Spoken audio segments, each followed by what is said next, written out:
So, let's talk about NATO. For those who don't know, NATO means, or stands for, or an acronym of, North America Treaty Organization. Or if you're from another country, if you're in Europe, it's OTAN, O-T-A-N, NATO spelled backwards. So, NATO was a mistake. Well, it was misguided. I keep saying mistake. It was just misguided because they didn't know what was going on. This was before, I believe it was 2 years before the CIA. Was it 2 years? I don't remember. I'm going to have to... NATO... Okay, 1949 in Washington, D.C.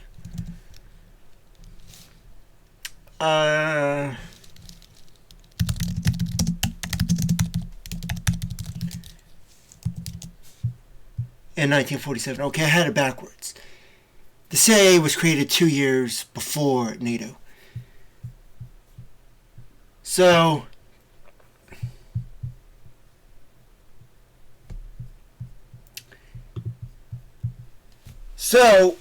what had happened was, NATO, well, that changes.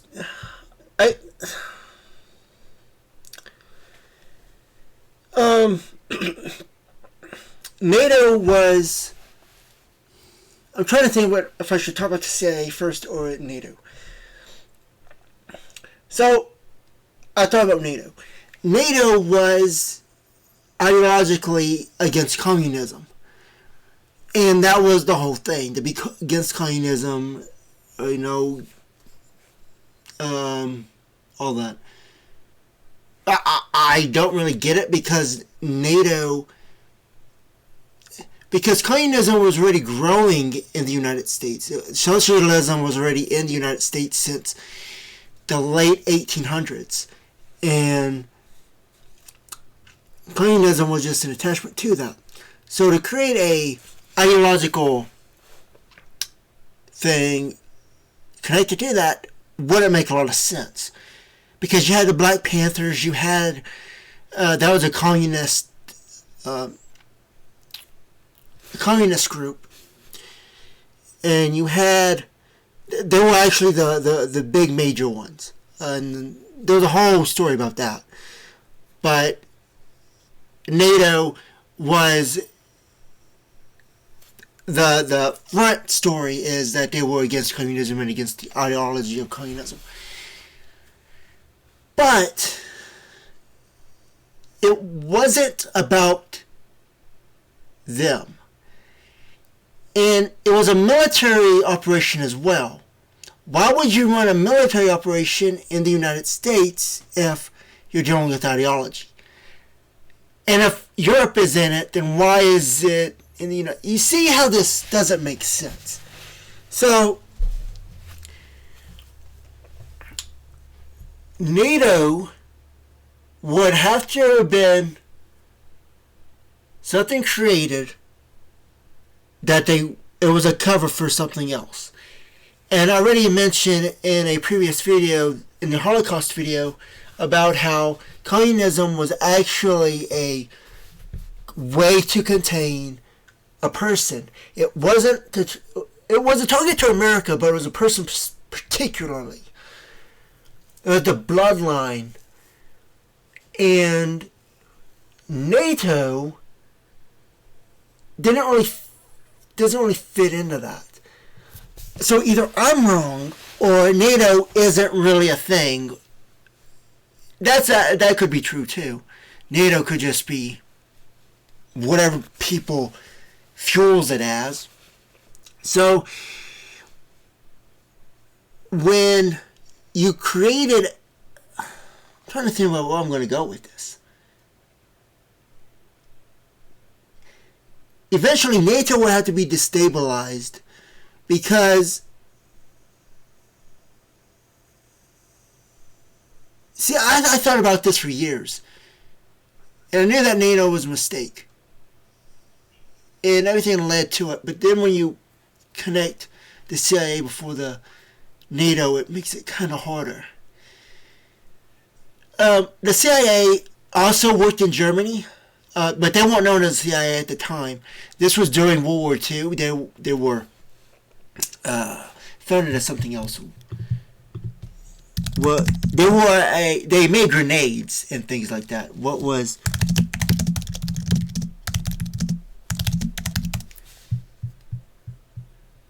Yeah, the OSS, that's what it was. During World War II and later Central Intelligence Group. National Intelligence Authority. It was intended to be a temporary agency with plans to dissolve it upon the end of the war. So that's how the CIA came to be.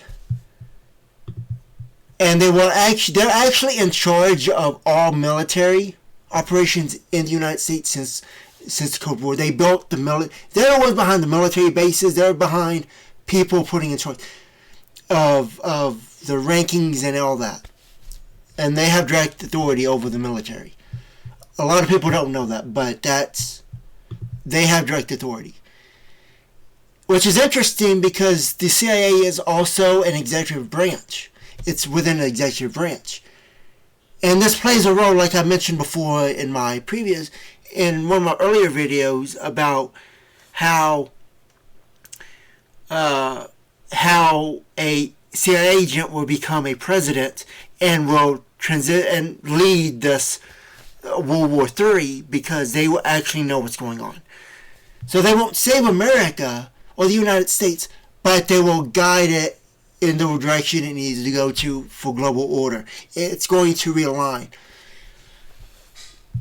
So the CIA is going to save America. That's just how it goes. They know what's going on, right? So NATO is going to be destabilized at Trump. You know, I talked about this a little bit before, how when Trump is overthrown and all this, it will send America into it will catch Europe and the whole entire Asia off guard, and that's going to strengthen their position, right? And it's going to weaken America. Of course, everyone in America would see this as a political thing within America. They would say, you know, Asia wants nothing to do with this. This is nothing about Asia, and all that, so on and so forth. So that will destabilize NATO. And after that, they will I'm expecting a treaty with Vietnam. The reason you would do that is because that's a very small country, and it resembles a lot like Israel in the context of the Soviet Union. So they're trying to push this narrative that they want the Soviet Union, and they're straightening up communism and all these other things, when that's not even the case. So NATO, that's direct conflict with NATO, but when you involve Vietnam, for those who don't remember or don't know, Vietnam was the worst war for the United States. Kennedy was involved. He won, I guess, the Bay of Pigs and all that. I believe that was Vietnam, the Bay of Pigs invasion. Yeah, I believe that was Kennedy under Vietnam. Bay of Pigs. Oh, it was Cuba. Okay, Cuba was failed 1961 CIA-backed attempt to overthrow communist government of Cuba. I was pretty sure 1961. I believe that would be Kennedy. JFK 1961. January 20th. Interesting. Was that before January?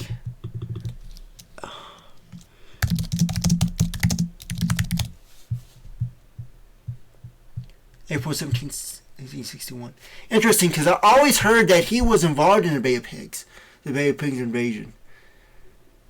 But it was after he died. Interesting.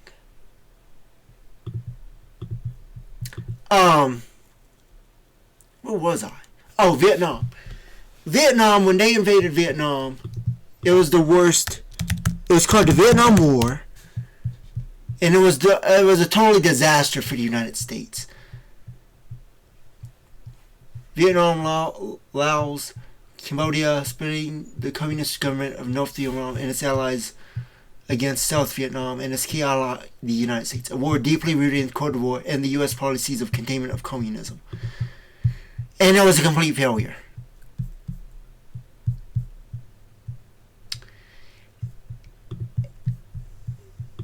In fact, I was actually in college, not during the war, but I was in college, and I recall them saying, the professor saying, that the Vietnam War wasn't actually a war. It wasn't declared by Congress as a war, which would, you need the legislative branch to say what's a war and what's not, and they didn't declare a war.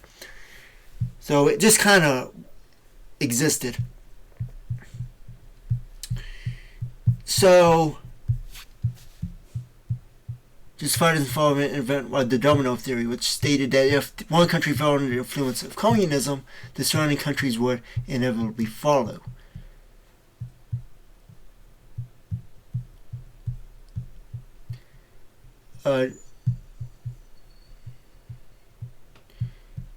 The war officially ended with the Paris Peace Accords in 1970, which led to the withdrawal of U.S. troops, but fighting continued between North and South Vietnam to the fall of Saigon in 1975. Yeah, I had heard about this, and the United States was obliterated. Anyways, when you bring that psychological stuff and you bring that narrative on TV about how we failed Vietnam and how they're building a bridge with Vietnam, China and Russia building a bridge with Vietnam, the consensus is we might as well give up because we've lost that one. And it's all about narratives. That's the thing. NATO is a military thing. Narratives is perception and propaganda and narratives. You can't fight guns in that kind of war. It wouldn't work because you just end up killing innocent people, right? You can't win that war, right? So it's national destabilization of NATO. That's when if I had to estimate when that's going to happen, that would be about it could happen around Trump's.